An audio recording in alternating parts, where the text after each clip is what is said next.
बिस्मिल्लाहिर्रहमानिर्रहीम। अस्सलाम वालेकुम। उम्मीद है आप ठीक होंगे, खैरियत से होंगे। तैयब बलोच आपकी खिदमत में हाजिर है। सबसे पहले तो आज ये डिस्कस करते हैं कि आज नामज़द चीफ जस्टिस काजी फैज़ ईसा ने जो है वो हमारी एक तंजीम है यहाँ पर सुप्रीम कोर्ट में, जो सुप्रीम कोर्ट के रेगुलर बीट करते हैं, यानी सुप्रीम कोर्ट बीट करते हैं, जो जर्नलिस्ट हैं, उनकी एक तंजीम है जिसे press association of supreme court कहते हैं। तो आज नामज़द चीफ जस्टिस काजी फैज़ ईसा ने हमें जो है ये आनर दी, सुप्रीम कोर्ट प्रेस एसोसिएशन यानी press association of supreme court को ये आनर दी कि उन्होंने जो है वो हमारी जो मुंतखब काबीना है उससे हलफ लिया।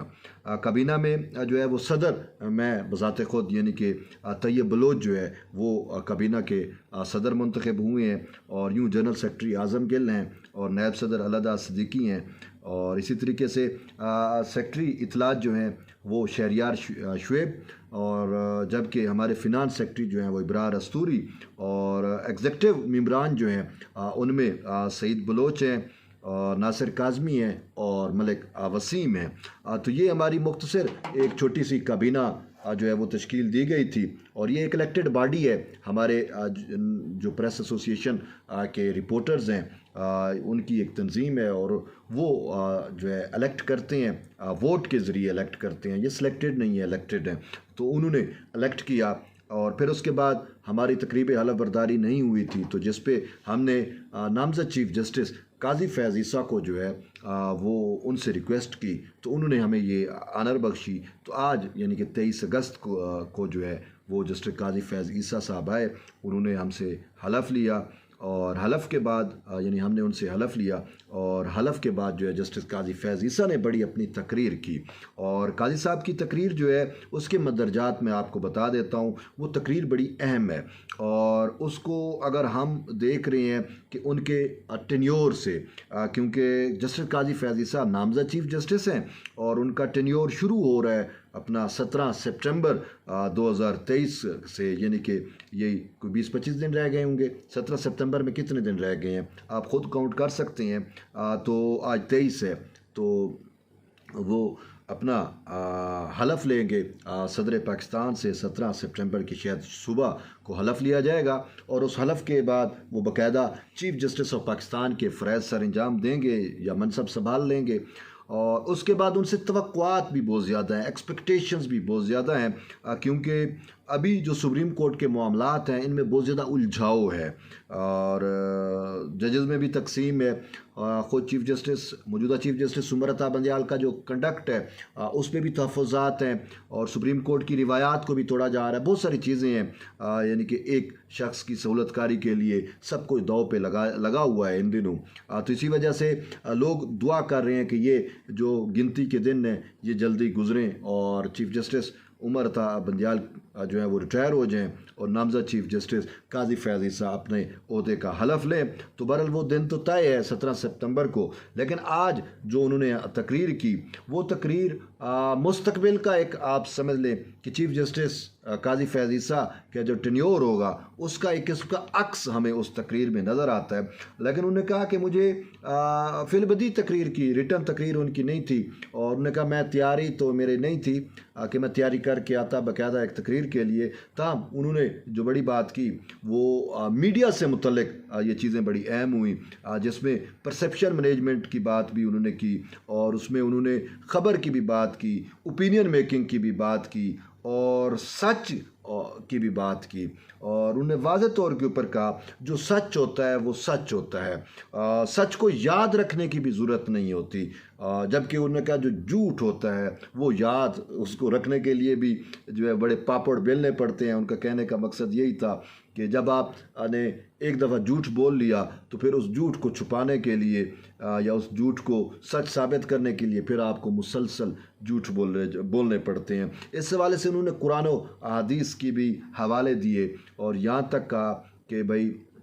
कुरान में मुमानियत है और इस्लाम में जो है वो झूठ की मुमानियत है। बाकी चीज़ें भी मुमानियत तो है, लेकिन झूठ को सबसे बुरा समझा गया है। एक हदीस कोट करते हुए काजी फैज़ ईसा का ये कहना था कि नबी सल्लल्लाहु अलैहि वसल्लम ने भी यही कहा कि मोमिन जो है वो कंजूस हो सकता है, मोमिन बुज़दिल हो सकता है, लेकिन जो मोमिन है ना وہ جھوٹا نہیں ہو سکتا۔ یہ بڑی بات کی ہمارے پیارے نبی صلی اللہ علیہ وسلم کی بات انہوں نے ہم تک پہنچائی، لیکن اس کے ساتھ ساتھ ان کا جو مین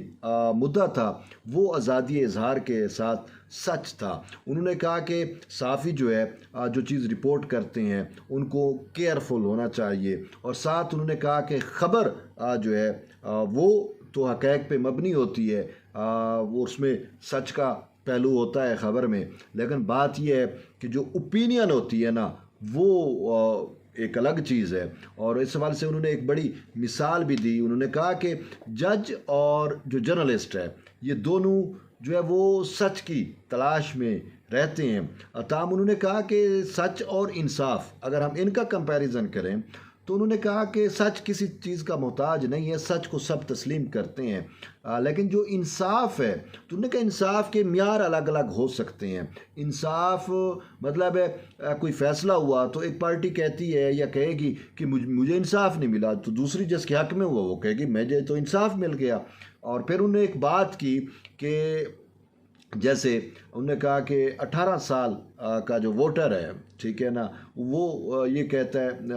18 سال میں ہمارے ووٹ میں یا ہمیں حق ہے کہ 18 سال کا شخص جو ہے وہ ووٹ کاسٹ کرنے کا اہل ہوتا ہے۔ تو اس والے سے انہوں نے کہا کہ جن کی عمر 18 سال نہیں ہے، وہ 2 سال 1.5 سال کم ہے، تو وہ یہ کہتے ہیں کہ یار یہ کیا ناانصافی ہے، ووٹ صرف 18 سال کے لوگ دے سکتے ہیں، ہم تو ووٹ نہیں دے سکتے۔ تو یہ جو 18 سال سے کم بچے ہوں گے، لڑکے ہوں گے، لڑکیاں ہوں گی، وہ 18 سال کو ووٹ کا جو حق دیا گیا ہے وہ اس کو ناانصافی سے تشبیہ دیں گے، لیکن جو 18 سال والے وہ کہیں گے یہی تو انصاف ہے کہ ہم 18 سال ہو گئے، ہم بالغ ہو گئے تو ہمیں ووٹ کا حق دے دیا گیا۔ تو یوں انہوں نے کہا انصاف کے تو معیار الگ الگ ہوتے ہیں، لیکن سچ جو ہے وہ سچ ہوتا ہے۔ لیکن ایک بات واضح طور کے اوپر کہی کہ ہر وہ شخص جس نے کیمرہ اٹھا لیا، جس نے نوٹ بک اٹھا لی اور جو صحافت کی فیلڈ میں آ گیا، اس کو ہم صحافی نہیں کہہ سکتے۔ اور ساتھ انہوں نے مثال دی کہ جو اوپینین میکرز ہوتے ہیں، تو ہمارے ہاں ایک مجموعی کنسیپٹ ہے کہ اوپینین میکرز کو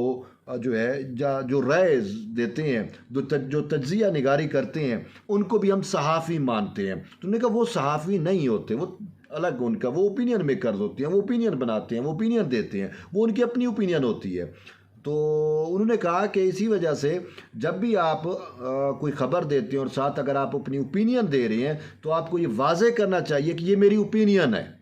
خبر یہ ہے اور اوپینین یہ ہے، یہ واضح ہونا چاہیے۔ یہ بڑی اہم بات انہوں نے کی ہے۔ اور ساتھ انہوں نے یہ بھی کہا کہ صحافی تو صحافی ہوتا ہے، لیکن جو اوپینین دے رہے ہوتے ہیں ان کو صحافی نہیں ماننا چاہیے، وہ صحافی نہیں ہوتے۔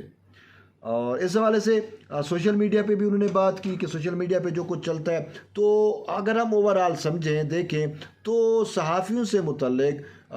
خبر اور اوپینین سے متعلق جسٹس قاضی فیاض عیسیٰ نے اپنا ایک اس کا مائنڈ بھی دیا ہے۔ یہ ایک مائنڈ ہے جو کھل کے دیا، اور اس سے اب ہمیں توقعات یہ پیدا ہو گئی ہیں کہ جب وہ چیف جسٹس کے عہدے پر سر فیض ہوں گے تو ہماری جو صحافتی برادری کو بھی جو مسائل ہیں اس کا بھی وہ تدارک کریں گے۔ اور اس حوالے سے تو میں نے جو ہے وہ جب ان کو ویلکم بھی کہا تو تھوڑا سا مجھے موقع ملا اپنی، چونکہ میں پریزیڈنٹ تھا یا ہوں پریس ایسوسیشن کا، تو جب میں نے ان سے بات کی تو میں نے اپنی صحافتی کمیونٹی کے مسائل کا بھی کہا کہ ہمیں بھی بہت سارے مسائل درپیش ہوتے ہیں، پروفیشنل مسائل درپیش ہوتے ہیں، تو ہم امید کر سکتے ہیں کہ جب آپ چیف جسٹس ہوں گے تو ہمارے یہ مسائل آپ حل کرنے میں ہمیں معاونت فراہم کریں گے۔ اور ساتھ ایک اور اہم بات بھی کی کہ آئین اور قانون کی حکمرانی کے لیے ہم آپ کے ساتھ ہوں گے، چیف جسٹس قاضی فیاض عیسیٰ کا ساتھ دیں گے، عدلیہ کا ساتھ دیں گے، اس ادارے کا ساتھ دیں گے۔ لیکن ساتھ ساتھ ایک اور اہم بات جو ہے وہ یہ ہے کہ میں نے یہاں تک کہا کہ آئین اور قانون کی حکمرانی کی ہم باتیں تو بہت کرتے ہیں، لیکن سب سے بڑی بات ہے کہ آئین کا جو خالق ہیں شہید ذوالفقار علی بھٹو، ان کو انصاف نہیں ملا۔ سپریم کورٹ میں بڑے عرصے سے ان کا ریفرنس پینڈنگ ہے، اور ہر 4 اپریل کو شارع دستور کے اوپر جو ہے وہ بینر اویزاں ہوتے ہیں، تصاویر لگائی جاتی ہیں، اور ان ساری چیزوں پہ کہ وہ جو ہے متقاضی ہوتے ہیں سپریم کورٹ کے سامنے شارع دستور پہ جب پھانسی کے پھندے والی تصاویر یا بینر اویزا ہوتے ہیں تو وہ تقاضا کر رہے ہوتے ہیں سپریم کورٹ سے کہ مجھے انصاف دیں۔ तो हमें ये भी उम्मीद है कि चीफ़ जस्टिस काजी फैज़ ईसा जब चीफ़ जस्टिस का मनसब संभालेंगे तो वो ज़रूर इस हवाले से जो है वो फ़ैसले करेंगे। और ये भी मैंने काजी फैज़ ईसा साहब से कहा कि हम जानते हैं कि आपके पास वक्त जो है वो शायद कलील हो, वक्त कम है, 13 माह का ये अरसा है, लेकिन आपको चैलेंजेस बहुत ज़्यादा हैं। उसमें आप अदालती पॉलिसीज़ जो है वो और बाकी जो चीज़ों को रीसेट करना है तो वो आप रीसेट करेंगे, लेकिन भुट्टो शहीद को भी, आइन के खालिक को भी इंसाफ देंगे तो तब भी आइन की हुक्मरानी और कानून की पासदारी की बात जो है वो मुकम्मल होगी। तो बहरहाल ये तो एक चंद चीज़ें थी जो मैंने कहा आपको तक शेयर कर दूं। तो बहरहाल जुड़े रहिए तैयब बलोच के साथ। मिलते हैं एक नई वीडियो में, तब तक के लिए इजाज़त दें। अल्लाह हाफ़िज़।